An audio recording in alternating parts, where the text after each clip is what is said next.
We were doing a flip house and we were racing each other home each day to open a drink and start working on the flip house. Well, then the flip house ended, but we were totally checked out, and it was the summertime, so my son was like living his best life. We were ships in the night passing each other. He wasn't around us because I didn't really like to drink in front of him, but he wouldn't really notice, and we were just checked out and we were living our best lives. We were like best friends and having a ball. But then whenever the project ended, he continued to do it. Me, not as much, put us on separate pages. It wasn't fun. And so it was like, okay, I need 2 weeks of complete sobriety. Like, we got to break this chain.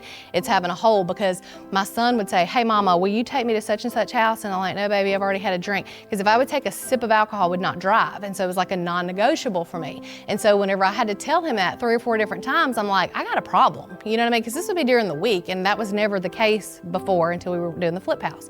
And so it's like, that to me really was a chain that was hard to break, because I mean, we've been drinking since we were young. We've been together since we were 14 years old, and you don't think about the little things that get their hooks in you until you try to do it differently, and then you're like, oh, okay, got a problem with that, and so it's definitely not easy, and you should do hard things. You should make yourself know that you can do it, and it just changes everything. I mean, it really, really